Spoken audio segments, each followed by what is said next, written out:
அப்ப நீங்க நல்லா விளைவிக்கணும். கர்த்தர் சுதந்திரவாளியா வச்சுக்கிறார். நான் சுதந்திரவாளியா என்ன பண்றேன் இருக்கிறேன். ஏன் சுதந்திரவாளியா வச்சுக்கிறாரு?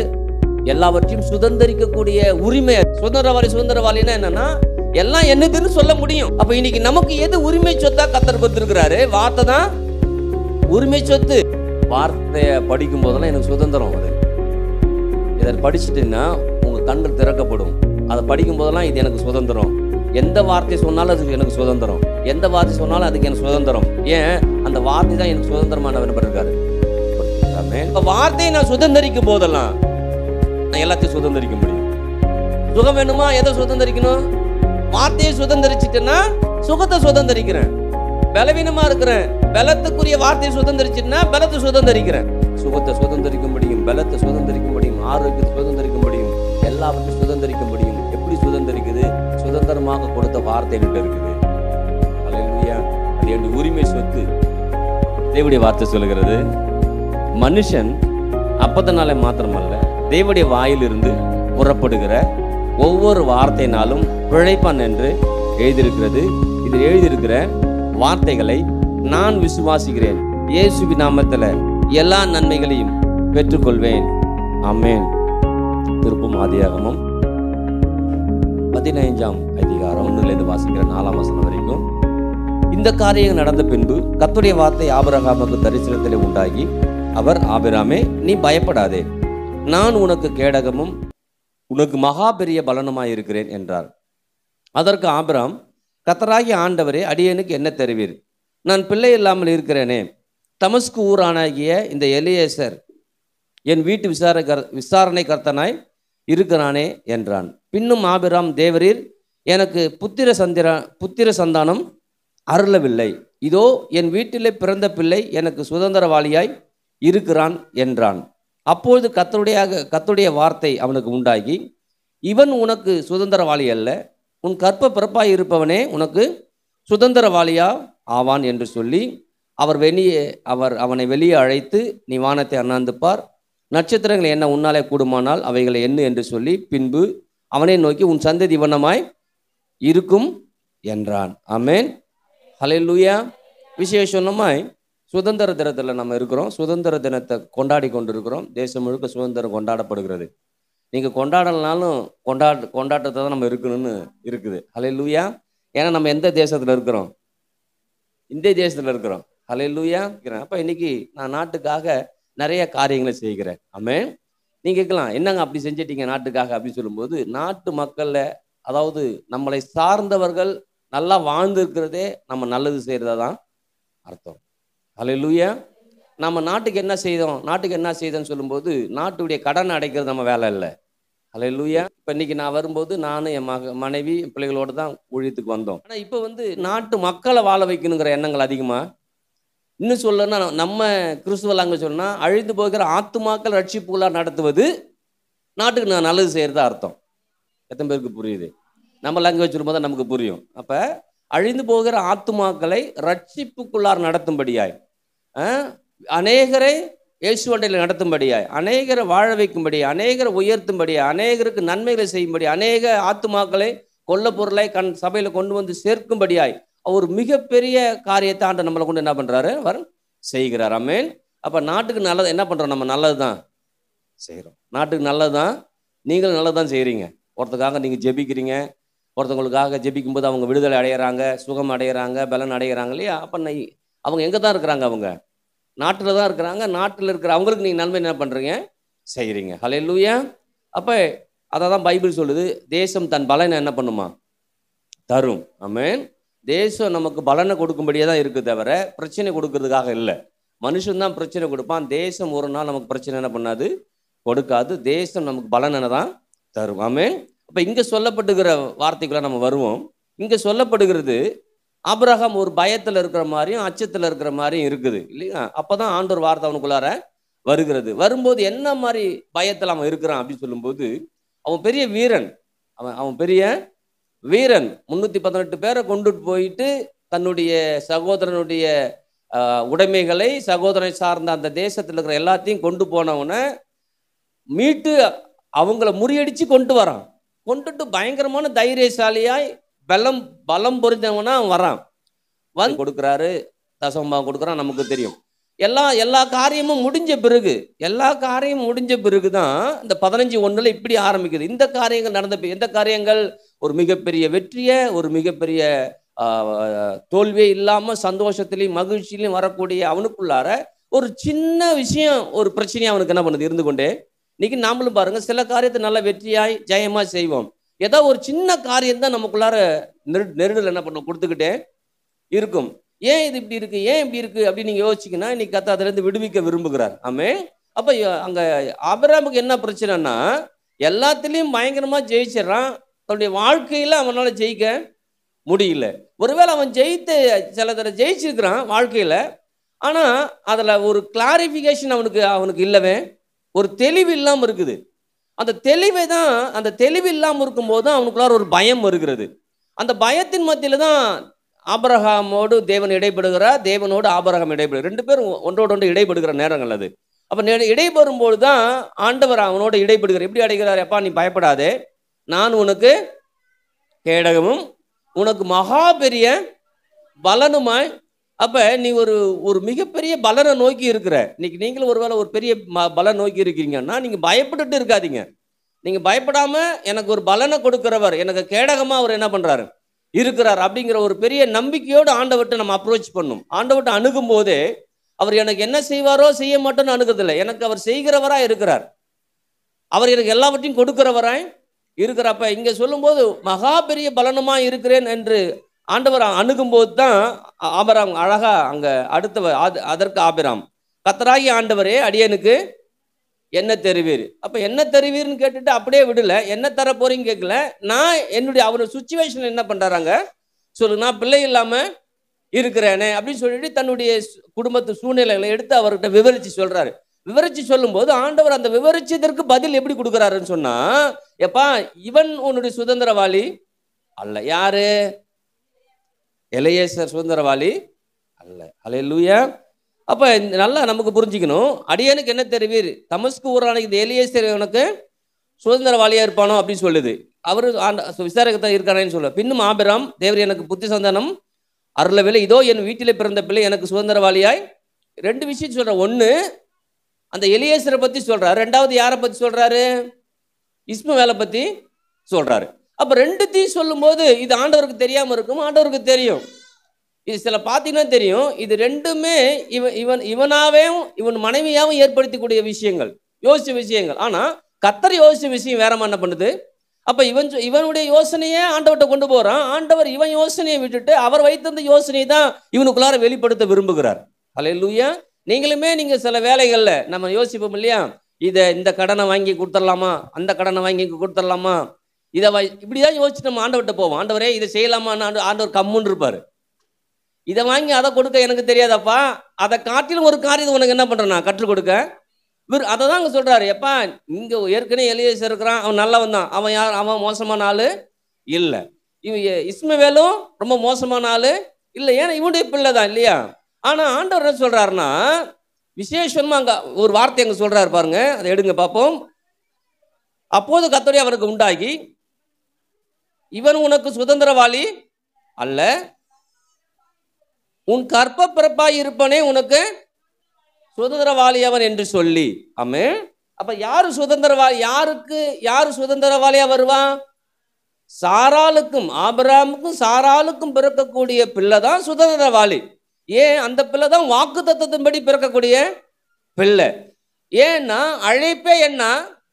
ஆபிரகாம் அழைக்கும் போது எப்படி அழைச்சார்? ஆபிரகாம, நான் உன்னை பெரிய ஜாதியாக்கி உன்னை ஆசீர்வதித்து உன் பேரை பெருமைப்படுத்துவேன்.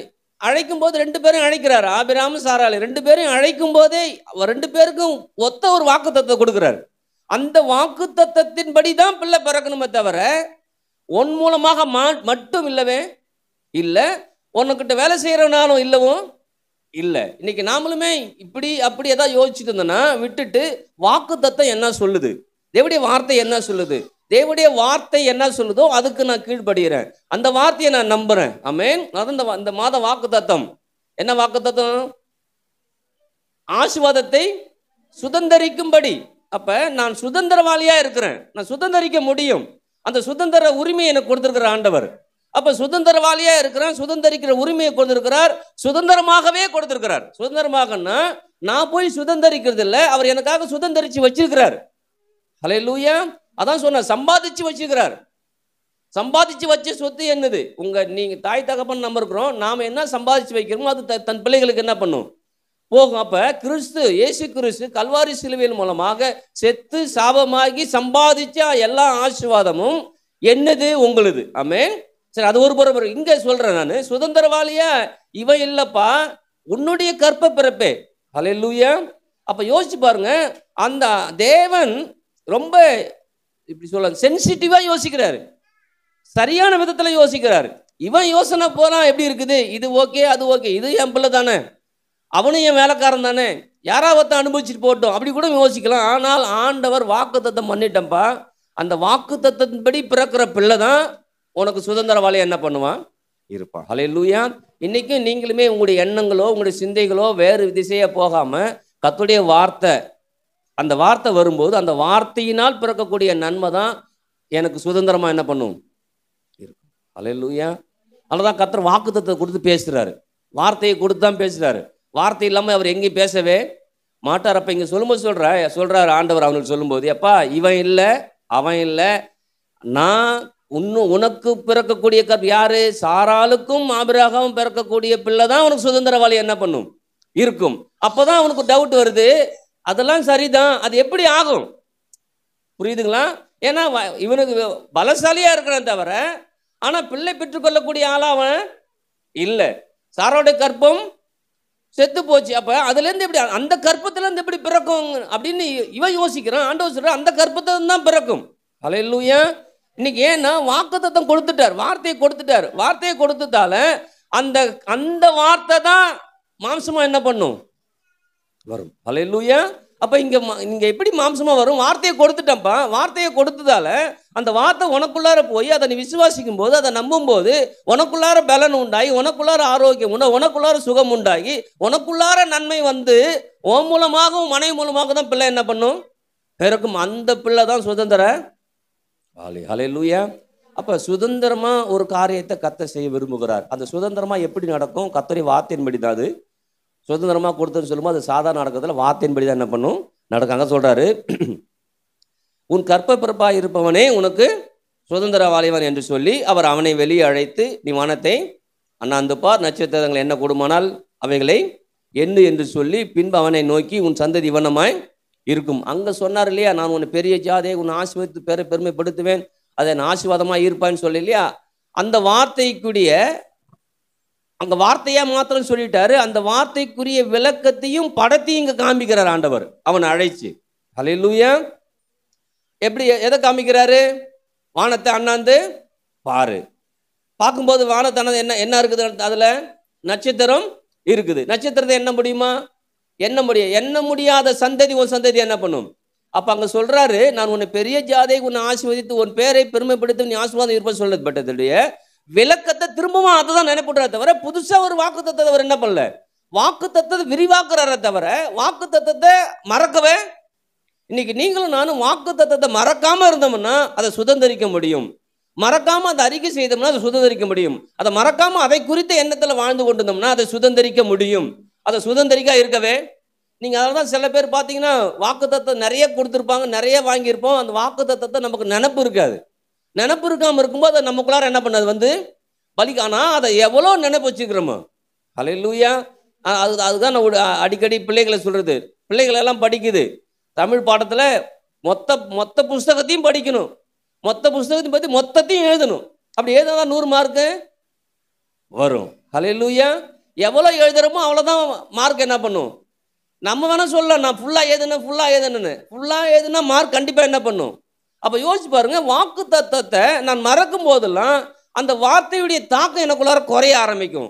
வாக்கு தத்தத்தை நான் மறக்காமல் இருக்கும்போது, அதை குறித்த நினைவில் நான் இருக்கும்போது, அதை குறித்த எண்ணத்தில் இருக்கும்போது அந்த வாக்குத்தை எனக்குள்ளார செயல்பட்டு கொண்டே என்ன பண்ணும் இருக்கும். அதை தான் திரும்ப திரும்ப நினைப்பட்டுக்கிறார். அவன் கொஞ்ச நாள் மறந்துட்டான். 12ஆம் அதிகாரத்தில் அழைச்சி ஆண்டவர் 15ஆம் அதிகாரத்துக்குள்ளார அவன் மறந்து போயிட்டான். தன்னுடைய எண்ணங்கள் சிந்தைகள்லாம் மாறிடுச்சு. ஆனால் ஆண்டவரை நம்புறான். ஆனால் வார்த்தை அவனுக்குள்ளார இருந்து பலன் கொள்ளாதபடி அவன் வாழ்க்கை போயிடுச்சு. பலன் கொள்ள முடியாம வாழ்க்கை போனா கூட திரும்ப வார்த்தையை தான் நினைப்பூட்டி அந்த வார்த்தையை ஒரு படமாவே காண்பிக்கிறார். வார்த்தையை சொன்னா நம்பி வந்துட்டப்பா. கொஞ்ச நாள் ஆனவொடனே அந்த வார்த்தையின் மேல இருக்கிற தாக்கம் உனக்கு போயிடுச்சு. தாக்கம் போனதால உனக்கு நம்பிக்கை இல்லாம போயிடுச்சு. திரும்ப அந்த வார்த்தைக்குரிய படத்தை நான் என்ன பண்றேன் உனக்கு காண்பிக்கிறேன். ஹல்லேலூயா. அப்போ முதல்ல வார்த்தையை கொடுக்குறார், அப்புறம் படத்தை என்ன பண்றாரு காண்பிக்கிறார். ஹல்லேலூயா. படத்தை காமிக்கும் போது அவனுக்கு என்ன தெரியுது அடுத்து சொல்லுது பாருங்க. பின்பு அவனை நோக்கி உன் சந்ததி இவனமாய் இருக்கும் என்றார். அவன் கர்த்தரை விசுவாசித்தான், அதை அவர் அவனுக்கு நீதியாக எண்ணினார். ஆமென். எப்படி என்றாரு?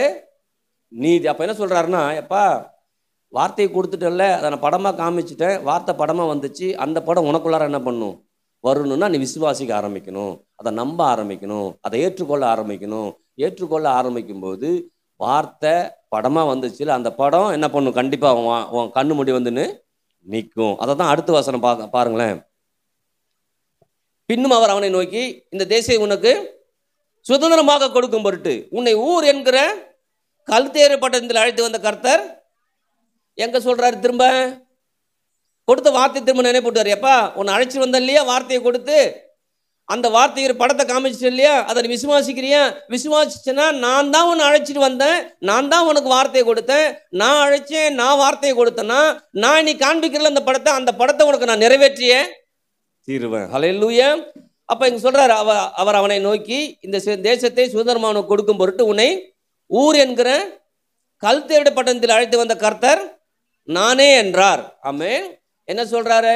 எப்பா நான் தான் உன்னை அழைச்சி வந்தேன், அப்படின்னா நான் தான் உனக்கு வாக்குத்தத்தத்தை கொடுத்து அழைச்சி வந்தேன், நீ நம்பி வந்தல்ல. அங்க சொல்லுது நான் புறப்பட்டு போனான்னு சொல்லுது இல்லையா ஆபிரகாம், நீ நம்பி வந்தல்ல, நம்பி வந்த நீனு கண்டிப்பா இன்னைக்கு எதை நம்ப போற? நீனு சொன்ன வார்த்தையை திரும்பவும் நம்புற, அதற்குரிய படத்தையும் நீ பாக்குற, பார்த்த உடனே இப்படிதான் இருக்கு நம்பி அந்த படத்தை உனக்குள்ளார வச்சுட்டேன்னா அந்த படம் உனக்குள்ளார என்ன பண்ணும், நிறைவேற ஆரம்பிக்காம. படம் முதல்ல கிடையாது, வார்த்தை முதல்ல. ஹல்லேலூயா. வார்த்தை படமா வருது இல்லைங்களா? அந்த படம் எனக்குள்ளார வரும்போது என்னிட்டேருந்து ஒரு அவுட்புட் என்ன பண்ணு வர ஆரம்பிக்கும். அங்கதான் சொல்றாரு, சொல்லிட்டு சொல்ற பட்டணத்தில் அழைத்து வந்த கர்த்தர் நானே என்று. அதற்கு அவன் திரும்பவும் பாருங்க, அவன் கொஞ்சம் டவுட் என்ன பண்ணுது. அதற்கு அவன் கர்த்தராகி ஆண்டவரை நான் அதை சுதந்திரித்துக் கொள்வேன் என்று எதினால். என்ன சொல்றாள்? எல்லாம் ஓகே ஆண்டவரே, வார்த்தையை கொடுத்துட்டீங்க, படத்தையும் காமிச்சிட்டீங்க, அதை நான் விசுவாசிக்கிறேன்னா அது எப்படி எனக்குள்ளார வரும்? எப்படி வரும்? எப்படி வரும்? அப்படி எப்படி வரும் போது ஆண்டவர் சொல்றாரு, அங்க எப்படி வரும்னு சொல்லும்போது எப்படி அவர் சொல்லி அதை நிறைவேற்றி காமிக்கிறாரு சொன்னா, அதற்கு ஒரு உடன்படிக்கையை செய்து காண்பிக்கிறார். ஹல்லேலூயா. வார்த்தை அதன் பிறகு அதை படமா காண்பிக்கிறாரு. வானத்தான் அந்த பாரு, நட்சத்திர பாரு இல்லையா, பார்த்து முடிச்ச பிறகு அடுத்து எது வருது? உடன்படிக்கை வருது. உடன்படிக்கை தான் அதை உறுதிப்படுத்துதான் என்ன பண்ணுது இருக்குது. ஆமென். அப்ப வார்த்தை படம் உடன்படிக்கை, வார்த்தை படம் உடன்படிக்கை. ஹல்லேலூயா. இந்த மூணு நிறைவேறும்போது சுதந்திரவாளி பிறக்கிறான். ஹல்லேலூயா. நீ யோசிச்சு பாருங்க. அதை தான் இங்க இயேசு கிறிஸ்து பிறக்கும்போது பார்த்தோம்னா, முதல்ல இயேசு கிறிஸ்து பிறக்கிறதுக்கு முன்பாக யார்கிட்ட முதல்ல பேசுவாங்க தேவதூதன்? எலிசபெத், அதாவது சகரியாட்ட. முதல்ல சகரியாட்ட பேசுவாங்க. சகரியாட்ட பேசி சகரியாவுக்கும் எலிசபெத்துக்கு அவங்களுக்குள்ளார ஒரு குழந்தையை உருவாக்கிட்டு தான் யார்கிட்ட வரா? மரியாள்கிட்ட வராங்க இல்லையா? மரியாள்கிட்ட வந்த பிறகு மரியாளுக்கும் டவுட் வருது. மரியாள் டவுட் என்ன பண்றாரு? அவரு கிளியர் பண்றாரு. அந்த டவுட்டை கிளியர் பண்ணும்போது இன்னும் சேர்த்து தான் கிளியர் பண்றாரு. அங்க எதை சேர்த்து கிளியர்? அங்க எப்படி ஆபிரகாம்கிட்ட வார்த்தையை கொடுத்துட்டு அந்த படத்தை காமிச்சு கிளியர் பண்றாரோ, அதே போலதான் அங்க மரியாள்கிட்டையும் கிளியர் பண்றாரு. என்ன கிளியர் பண்றாரு தெரியுமா? அப்பா உன்னுடைய உன் இனத்தா ஒரு பெண் இருக்கு இல்லையா, அந்த பெண்ணை பத்தி தெரியுமா? தெரியும்பா, எனக்கு எல்லாம் தெரியும். அது யாரு தெரியுமா? அது மலடியா இருந்துச்சு இல்லையா, அதுக்கு இப்ப 6வது மாதம். ஹல்லேலூயா. அப்ப வார்த்தையை கொடுத்து முதல்ல ஆளை ரெடி பண்ணிடுறாரு. அந்த ஆளை ரெடி பண்ண பிறகு மரியாளுக்கு ஒரு நம்பிக்கை வரணும். எதை வச்சா நம்பிக்கை வரும்? எலிசபெத் சொல்லும் போது அதுக்கு நம்பிக்கை வரும். அந்த நம்பிக்கை வந்துடுது இல்லையா? அந்த நம்பிக்கையோட முடியல, அந்த நம்பிக்கை முடிஞ்சு பிள்ளை பெற்ற பிறகு ஒரு உடன்படிக்குள்ளாரையும் போறாங்க அவங்க. ஹல்லேலூயா. அப்ப இயேசு கிறிஸ்து பிறந்துடுறாரு. ஒன்று மரியாள், முதல்ல எலிசபெத், 2வது மரியாள்கிட்ட. 2 பேரோட கனெக்ஷன் ஆகி முடியும் போது குழந்தை பிறக்குது. குழந்தை பிறந்த பிறகு தேவாலயத்தை கொண்டு போறாங்க. தேவாலயத்துக்கு கொண்டு போனவொடனே என்ன பண்றாங்க? அங்க புறாவை அங்கேயும் பலி செலுத்தி இல்லையா? அங்க நீங்க இந்த 5ஆம் அதிகாரத்தை பார்த்தீங்கன்னா சொல்றாருங்க இல்லையா? அவர் 3 வயது கிடாரியையும் 3 வயது வெள்ளாட்டையும் 3 வயது ஆட்டுக்கடாவையும் காட்டு புறாவையும் ஒரு புறா குஞ்சையும் இடத்தில் அங்கேயும் உடன்படிக்கை தான் நினைவுபடுத்துகிறாரு. இங்கேயும் எதை தான் நினைவுபடுத்துறாரு? அங்கேயும் உடன்படிக்கை தான். அப்ப யோசிச்சு பாருங்க, வார்த்தை படம் உடன்படிக்கை, வார்த்தை படம் உடன்படிக்கை. அப்ப வாக்குத்தத்தம் வரும்போதெல்லாம் அந்த வாக்குத்தத்தத்தின் மூலமாக ஒரு படத்தை கர்த்தர் நமக்கு காண்பிக்கிறார். ஹல்லேலூயா. அந்த படத்தை எப்படி நிறைவேற்றுகிறார்? உடன்படிக்கை செய்கிறார். உடன்படிக்கை செய்து அந்த உடன்படிக்கை நிமித்தம் அந்த வார்த்தை நிறைவேறும்படியாய், அந்த உடன்படிக்கை நிமித்தம் அந்த வார்த்தை நிமித்தம் ஒரு காரியம் நமக்குள்ளார நடக்க ஆரம்பிக்கும். எத்தனை பேருக்கு புரியுது? ஹல்லேலூயா. அப்ப அங்க பார்க்கும்போது நமக்கு ஆபிரகாம் பார்க்கும்போது நமக்கு நல்லா தெரியுது. ஆனா இங்க மரியாதை பார்க்கும்போது சரியா தெரியலன்னா, ஆண்டவர் எப்பவுமே ஒரே மாதிரி தான் செய்வாரு. ஆனா பல்வேறு கோணத்துல என்ன பண்ணுவார்? அதை செய்வார். ஆமென். அப்ப எலிசபெத்தும் சகரியாவோட ஒரு சம்பாஷணை நடக்குது. அதை திடப்படுத்தி வச்சிடுறாரு. திரும்ப மரியாள்கிட்ட வர்றாரு. மரியாள்கிட்ட வரும்போது திரும்ப சம்பாஷணை நடக்குது. சம்பாஷணை நடக்கும்போது எதை வச்சு உறுதிப்படுத்துறாரு?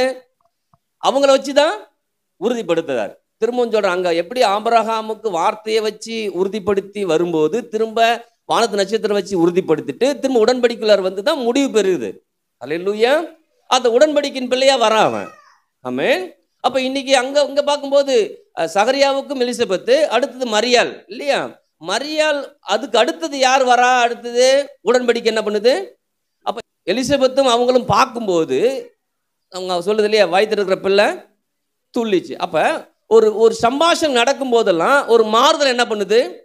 அப்ப இதெல்லாம் எப்படி நடக்கிறோம்? எப்படி இப்போ உங்களுக்கு ஒரு நன்மை உண்டாகும், ஒரு நல்ல காரியம் உண்டாகும், அங்க எப்படி குழந்தை எப்படி பிறக்கும் அப்படின்னு கேட்கும்போது தான் அதுக்கு விளக்கத்தை கொடுக்குறாங்களே. அதே போல உங்களுக்கு எப்படி ஒரு நல்ல காரியம் பிறக்கும், நல்ல எதிர்காலம் பிறக்கும் அப்படின்னு சொன்னா வார்த்தையை கொடுத்துட்டாரா? வார்த்தைக்குரிய ஒரு படம் வந்துருச்சா? அந்த வார்த்தைக்குரிய படத்துக்குரிய உடன்படிக்கை நடந்துருச்சா? உடன்படிக்கை நடந்துருச்சு. உடன்படிக்கை நடந்துச்சுன்னா கண்டிப்பா கண் முன்னாடி என்ன பண்ணுவோம்? பார்ப்போம். அல்லேலூயா. ஏன்னா நமக்கு என்னன்னா வார்த்தை தெரியுது, அதை நான் நம்புறேன், ஆனா படமா பார்க்க வர மாட்டேங்குது. அப்ப சுதந்திரமா நமக்கு எதெல்லாம் கொடுக்குன்னு வச்சிருக்கிறாரோ அதெல்லாம் நம்ம சுதந்திரிக்க முடியும் அப்படின்னு பைபிள் சொல்லுது. எப்படி அதை சுதந்திரிக்க முடியும்? சுதந்திரமா கொடுத்ததை எப்படி சுதந்திரிக்க முடியும்? தேவனுடைய வார்த்தை கொடுத்ததை சுதந்திரிக்க முடியும். அல்லேலூயா. அப்ப தேவனுடைய வார்த்தை நான் சுதந்திரிப்பதற்குரிய காரியத்தை நான் தான் செய்யணுமே தவிர அவர் செய்யறது இல்லவே இல்லை. அல்லேலூயா. அவர் ஏன்னா அவர் உடன்படிக்கை பண்ணிட்டாரு, உடன்படிக்கை செய்துட்டார். அங்க ஆபிரகாம் மட்டும் பண்ணும்போது உடன்படிக்கை பார்த்தீங்கன்னா ஆபிரகாம் தூங்கிட்டு இருப்பான், தூங்கும் போதே அங்க உடன்படிக்கை நடந்துடும். அல்லேலூயா. இங்கேயுமே இயேசு கிறிஸ்து இல்லையா உடன்படிக்கை புதிய உடன்படிக்கை செய்யறாரு இல்லையா? செய்யும் போது நம்ம ஒன்றும் செய்யலை, எல்லா உடன்படிக்கையும் அவரே, புதிய உடன்படிக்கையும் அவர் தான் செய்யறாரு, பழைய உடன்படிக்கையும் அவர் தான் செய்யறாரு. நாம என்ன பண்ணோம்? நான் உடன்படிக்கையின் பிள்ளையா இருக்கிறேன். ஈசாக்கு யாரு? உடன்படிக்கையின் பிள்ளை, வாக்குத்தத்தத்தின் பிள்ளை. இப்ப நீங்களும் நானும் யாரு? உடன்படிக்கை, புதிய உடன்படிக்கையின். அப்ப இங்க இயேசு வந்துடுறாரு இல்லையா? இப்ப மரியாள் எலிசபெத்து அந்த ஃபேமிலி மூலமாக ஒரு உறுதி இயேசு வந்துடுறாரு. அதை இயேசு பற்றி சொல்லும் போது தான் சொல்றது, அதிலே வார்த்தை இருந்து அப்படின்னு சொல்லிட்டு தான் வரும்போது தான் அந்த வார்த்தை மாம்சமா வந்துருச்சு இல்லையா? இப்ப இனிமேட்டு நீங்க போய் மரியாளை பத்தி யோசிக்க வேண்டியதில்லை, எலிசபெத் பத்தி யோசிக்க. நீங்க யாரை பார்க்கலாம்? இப்ப இயேசுவை பார்க்கலாம். அல்லேலூயா. அப்ப வார்த்தை மாம்சமா வந்துருச்சு. அங்க ஆபிரகாம் சாராளுக்கு ஒரு ஸ்டோரி, இங்க இயேசு எலிசபெத் ஒரு ஸ்டோரி. இப்ப இயேசுவுக்கு நமக்கு ஒரு ஸ்டோரி வருது. இயேசுவுக்கு நமக்கு ஒரு ஸ்டோரி இப்ப 3வது கட்டத்துல வரோம். இப்ப இயேசு கிறிஸ்து நம்ம பார்க்கிறோம். இயேசு கிறிஸ்து பார்க்கும்போது நம்ம எப்படி தெரியும் நமக்கு? என்னன்னா, நான் இந்த வார்த்தையை விசுவாசிக்கிறேன், வார்த்தை மாம்சமா ஆச்சு, அந்த வார்த்தையை நான் மாம்சமா ஆனதை நான் விசுவாசிக்கிறேன். நான் விசுவாசிக்கும் போது எனக்குள்ளார ஒரு படம், எனக்குள்ளார ஒரு கரு என்ன பண்ணும்? உருவாக ஆரம்பிக்கும். அந்த படம் கரு உருவாகும் போது அதை நான் எப்படி எனக்கு நடக்கும்னா, ஆண்டவர் கல்வாரி சிலுவையில் புதிய உடன்படிக்கையை செய்திருக்கிறார். ஹல்லேலூயா. அங்க வார்த்தை படம் உடன்படிக்கை. அங்கேயுமே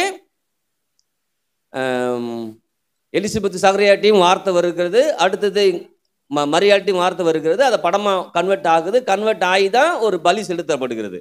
அங்க முடியுது இல்லையா? இப்ப 3வது இப்ப இயேசு பிறந்துட்டாரு.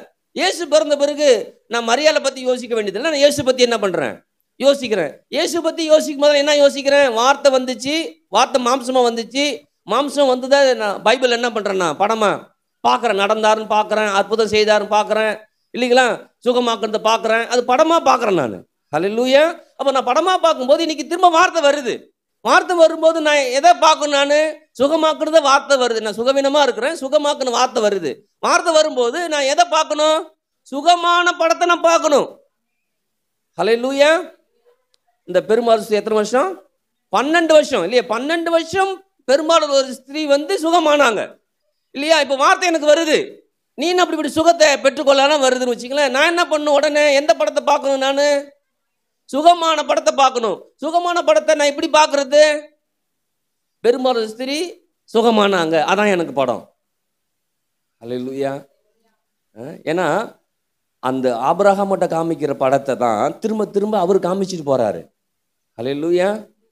நீங்க பார்த்தீங்கன்னா தெரியும், சாப்பாடு 5 அப்பம் 2 மீனுக்கு சாப்பாடு போட்டு கொண்டு வரல, அப்புறம் எல்லாம் பார்த்தா கும்பலாம் வந்துகிட்டு இருக்கும். ஒரே கூட்டமாக வரும்போது சொல்றாரு, நீங்க சோறு தின்னுதான் வரீங்க, சுரிச்சு பார்த்துட்டீங்கிறாரு. அப்போ ஒரு காரியத்தை காண்பிச்சுறாரு. காண்பிச்ச பிறகு எல்லாம் நம்பிக்கை என்ன பண்ணுது. அப்போ இன்னைக்கு சொல்றோம், வார்த்தை மாம்சமா ஆயிற்று. ஆமென். யோவான் 1ஆம் அதிகாரம் 14. ஹல்லேலூயா. நம்ம கொஞ்சம் முன்னே வரும், நம்ம பத்தி சொல்லுது. 12லேருந்து வாங்கலாம். அவருடைய நாமத்தின் மேல் விசுவாசம் உள்ளவர்களாய் அவரை ஏற்றுக்கொண்டவர் எத்தனை பேர்களோ அத்தனை பேர்களும் தேவனுடைய பிள்ளைகளாகும்படி அவர்களுக்கு அதிகாரம் கொடுத்தார். ஆமென். இப்ப நீங்க கேட்கலாம், எனக்கு என்ன கொடுப்பாரு அப்படின்னு கேட்டீங்கன்னா, ஆபிரகாம் மாதிரி அதை தான் சொல்றாரு. இங்க சொல்றாரு பாருங்க, என்ன சொல்றாரு பாருங்க, அவரை ஏற்றுக்கொண்டவர்கள் எத்தனை பேர்களோ அவர் விசுவாசிகள் எத்தனை பேர்களோ அத்தனை பேரும் யாரா மாறுறோம், தேவனுடைய பிள்ளையா மாறுறோம். சரி, அடுத்தது தேவனுடைய பிள்ளைகளாகும்படி அவர்களுக்கு அதிகாரமே கொடுக்கிறார். அடுத்தது அவர்கள் ரத்தத்தினாலாவது மாம்ச சித்தத்தினாலாவது புருஷனுடைய சித்தத்தினாலும் பிறவாமல் தேவனாலே. ஆமென். அங்க மாம்சத்தின்படி, சரிங்களா, எங்க குழந்தை உண்டாகுது ஆபிரகாமுக்கும் மாம்சத்தின்படி.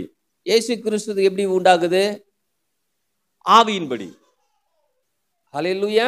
கரெக்டாக வரும். 12:13 என்ன சொல்றதுன்னா, அவர் ஏற்றுக்கொண்டவர்கள் எத்தனை பேர்களோ அத்தனை பேரும் தேவனுடைய பிள்ளைகளும் அதிகாரம் கொடுத்தார். அதிகாரம் கொடுத்திருக்காரு இல்லையா, அந்த அதிகாரம் எப்படி கொடுத்தாரு, நீங்கள் நானும் மாம்சத்தின்படியே பிறந்தோம், மாம்சத்தின்படி பிறக்கல. நான் ஒரு மாம்சத்துல பிறந்திருக்கேன், இல்லையா, ஒரு தாய் தகவல் நான் பிறந்திருக்கிறேன். இப்ப நான் எப்படி அதை நான் ஏற்றுக்கொள்கிறேன், ஆவின்படி என்ன பண்றேன், அதை ஏற்றுக்கொள்கிறேன். ஆவின்படி எப்படி ஏற்றுக்கொள்கிறேன், அந்த வார்த்தையை நான் ஏத்துக்கிறேன். இயேசுவை ஏற்றுக்கொள்ளும் போது நான் வார்த்தை என்ன பண்றேன், அந்த வார்த்தையை நான் ஏற்றுக்கொள்ளும் போது நான் எப்படி நான் மறுபடியும் பிறக்க ஆரம்பிக்கிறேன், தேவனால பிறக்க ஆரம்பிக்கிறேன். ஹல்லேலூயா. நமக்கு தெரியும், தேவனா பிறப்பதெல்லாம் உலகத்தை ஜெயிக்குன்னு தெரியும். நம்ம எப்படி தேவனால நான் பிறக்கிறேன், நம்ம எப்படி ரட்சிக்க போறோம், முதல்ல ரோமரம் சொல்றது இல்லையா, நீதி உண்டாக இருந்தது விசுவாசிக்கப்படும், ரட்சிப்பு உண்டாக வாயினாலே அறிக்கை பண்ணப்படும், இல்லைங்களா. அறிக்கை பண்ணும் போது எனக்கு அவர் ஆண்டவர் ஆயிடுறாரு, நான் அவருடைய பிள்ளைய என்ன பண்றேன், அப்படிதான் ரட்சிக்கப்படுறோம், அப்படிதான் பிறக்கிறோம். ஹல்லேலூயா. அப்பயே ஒரு பிறப்பு வந்துருச்சு. ஹல்லேலூயா. அப்ப நான் மறுபடியும் பிறக்க ஆரம்பிச்சிடுறேன், ஆவின்படி நான் பிறக்க ஆரம்பிக்கிறேன். அப்ப மாம்சத்தின்படி நான் பிறக்கல, ஆவின்படி நான் என்ன பண்றேன், பிறக்கிறேன். அப்ப ஆவின்படி பிறக்கிற நான் இன்னைக்கு எதை விசுவாசிக்கணும், அங்க சொல்லுது பாருங்க அடுத்த வசனம், அந்த வார்த்தை மாம்சமாகி கிருபையினாலும் சத்தியத்தை நிறைந்தவர் நமக்குள்ளே வாசம் பண்ணி அவருடைய மகிமையை கண்டோம். படத்தை பார்த்தோம். யாரை பார்த்தோம், இயேசு எங்க பார்த்தோம், வார்த்தை சொல்லுறத நான் என்ன பண்றோம், பார்த்தோம், மாம்ச கண்ணால பார்த்தோம். அது ஒரு பிதாவுக்கு ஒரே பேருடைய மகிமைக்கு ஏற்ற மகிமையாகவே இருந்தது. ஆமென். ஹல்லேலூயா. அப்ப இன்னைக்கு நீங்களும் நானும் நல்லா விளையங்கணும். ஒரு காரியத்தை மாத்திரம், மாம்சத்துப்படி நான் பிறக்கல, ஆவியின்படி பிறந்த இயேசுவை நான் ஆவியின்படி ஏற்றுக்கொண்டேன். ஆவியின்படி ஏற்றுக்கொள்ளும் போது நான் மறுபடியும் பிறக்கிறேன். ஹல்லேலூயா. அது எப்படி நான் பிறக்கிறேன், மாம்ச சித்தத்தின் கிடையாது, புருஷ சித்தத்தின் கிடையாது, ஆவியின்படி நான் பிறந்திருக்கிறேன். ஆவியினால் நான் பிறந்தால, தேவனால பிறந்ததால நான் உலகத்தை நல்லா ஜெயிக்க முடியும். ஆமென். அப்ப இன்னைக்கு நான் என்ன சொல்ல வரேன்னா, அந்த பிறப்பு என்பது எங்க ஆபிரகாமுக்கும் சாராளுக்கும் பிறந்த பிறப்புல எப்படி எவ்வளவு உரிமை இருக்குதோ, எவ்வளவு சுலாக்கியம் இருக்குதோ, சரிங்களா, அங்க மரியாள் மூலமாக பிறந்த இயேசுவுக்கும் அதுல ஒரு பெரிய ஸ்லாக்கியம் இருக்குது போல, இன்னைக்கு நான் இயேசு விசுவாசிக்கும் போதெல்லாம் அந்த ஈசாக்கு எப்படி அந்த உரிமை பாராட்டுனானோ அதே உரிமை எனக்கு என்ன பண்ணுது இருக்கு. எத்தனை பேருக்கு புரியுது? ஹல்லேலூயா. அப்ப நீங்க நல்லா விளையங்கணும். எனக்கு கண்டிப்பா கர்த்தர் சுதந்திரவாளியா வச்சுக்கிறார். நான் சுதந்திரவாளியா என்ன பண்றேன் இருக்கிறேன். ஏன் சுதந்திரவாளியா வச்சுக்கிறாரு? எல்லாவற்றையும் சுதந்திரிக்கக்கூடிய உரிமை அது. சுதந்திரவாளி என்பது என்ன அர்த்தம்? எல்லாவற்றையும் பெற்றுக்கொள்ளக்கூடிய உரிமை அது. சுதந்திரவாளின்னா என்னன்னா எல்லாம் என்னதுன்னு சொல்ல முடியும். அந்த ரைட்ஸ் எனக்கு என்ன பண்றது சொல்லுவாங்கல்ல, பர்த் ரைட்ஸ். உங்க பிள்ளைகள் உங்க சொத்து என்ன பண்ணுது? எங்க அப்பா சொத்து என்னதான் சொல்லும். ஏன் சொல்லுது? அதான் பர்த் ரைட்ஸ். அந்த பிறப்புடைய உரிமை அது. பிறப்புடைய உரிமை. ஆமென். இப்ப நீங்க சொல்லு, யாராவது உங்களுக்கு அதெல்லாம் உங்களுக்கு இல்லைன்னு சொல்லும்போது நம்ம எதை காமிப்போம்? பர்த் சர்டிஃபிகேட் தான் காமிப்போம் இல்லையா? அதுல அப்பா பேர் இருக்கும், அம்மா பேர் இருக்கும், என் பேர் இருக்கும். ஏன் காமிக்கிறோம்? அதான் உரிமை. ஹல்லேலூயா. அப்ப இன்னைக்கு நமக்கு எது உரிமை சொத்தா கர்த்தர் கொடுத்திருக்கிறாரு? வார்த்தை தான் உரிமை சொத்து. ஆமென். இந்த வார்த்தையை நான் படிக்கும் போதெல்லாம் இது என்னது பிறப்புரிமை. நான் அவரால் பிறந்திருக்கேன். நான் எப்படி பிறந்தேன்? வார்த்தையால பிறந்திருக்கிறேன். ஹல்லேலூயா. வார்த்தையால மறுபடியும் ஜெனிப்பிக்கப்பட்டிருக்கிறேன். வார்த்தையால மறுபடியும் பிறக்கப்படுறதால எனக்கு எதுதான் ரைட்ஸ் கொடுக்கும்? வார்த்தை தான் எனக்கு ரைட்ஸ். நான் ஆவியின்படி பிறந்திருக்கிறேன். இயேசு கிறிஸ்து நான் விசுவாசிக்கும் போதெல்லாம் நான் ஆவியின்படி பிறந்திருக்கிறேன். அந்த ரைட்ஸ் எனக்கு என்ன பண்ணுது? இருக்குது. அந்த ரைட்ஸ் எனக்கு இருக்கிறதால நான் என்ன கேட்டாலும் அது அவர் என்ன பண்ணுவார்? எனக்கு தருவார். ஆமென். ஹல்லேலூயா. அதனாலதான் பைபிள் சுதந்திரமாக தந்தவரை துதியுங்கள். சுதந்திரமா என்னத்தை கொடுத்துருக்கிறார்? எனக்கு வார்த்தையை கொடுத்துருக்கிறார். ஹல்லேலூயா. வார்த்தையை படிக்கும் போதெல்லாம் எனக்கு சுதந்திரம். அது இதை படிச்சுட்டீங்கன்னா உங்க கண்கள் திறக்கப்படும். அதை படிக்கும் போதெல்லாம் இது எனக்கு சுதந்திரம்.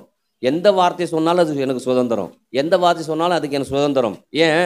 அந்த வார்த்தை தான் எனக்கு சுதந்திரமான இருக்காரு கொடுத்துக்கிறாமே. ஹல்லேலூயா. அதான் சங்கீதக்காரர் என்னை கேளு அப்போது ஜாதிகள் உமக்கு சுதந்திரமாகவும் பூமியின் எல்லைகளை உமக்கு சொந்தமாகவும் கொடுக்குறேன்.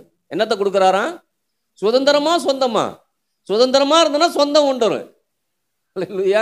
சுதந்திரமா இல்லைன்னா சொந்தம் வராது. ஹல்லேலூயா. அப்ப நிறைய பேர் சொந்தத்தை தான் பாராட்டுறாங்க. சொந்தத்தை பாராட்ட சுதந்திரத்தை தான் பாராட்டணும். அப்ப என்னை சுதந்திரவாளியா கர்த்தர் வச்சிருக்கிறார். சுதந்திரவாளியா நான் இருக்கிறதால அதை நான் சுதந்திரிக்க முடியும். ஆமென். அப்ப வார்த்தையை நான் சுதந்திரிக்கும் போதெல்லாம் நான் எல்லாத்தையும் சுதந்திரிக்க முடியும். சுகம் வேணுமா? எதை சுதந்திரிக்கணும்? வார்த்தையை சுதந்திரிச்சிட்டேன்னா சுகத்தை சுதந்திரிக்கிறேன். பலவீனமா இருக்கிறேன், பலத்துக்குரிய வார்த்தையை சுதந்திரிச்சுன்னா பலத்தை சுதந்திரிக்கிறேன். இப்ப நான் வார்த்தையை எடுத்து நான் உட்கொள்ளும் போதெல்லாம் சுகத்தை குறித்து, பலத்தை குறித்து, ஆரோக்கியத்தை குறித்து, பணத்தை குறித்து எந்த வார்த்தையை நான் எடுக்கிறேனோ அதான் எனக்கு சுதந்திரம். ஹல்லேலூயா. யாராவது உங்கள்ட்ட நீங்க பலவீனமா இருக்கிறீங்க வச்சுங்களேன், நீங்க சொல்றீங்க என்ன பலப்படுத்துற கிறிஸ்துவாலே எல்லாத்தையும் எனக்கு பலன் உண்டுன்னு சொல்லுன்னு வச்சுங்க. சொல்லும் போது யாராவது அது எப்படி உனக்கு பலன் வரும்னா இதான் எனக்கு சுதந்திரம், இதுதான் எனக்கு சுதந்திரம். இதை சொல்லும்போது பலன் வருமா? ஆமா, சொன்னா என்ன பண்ணும் பலன்?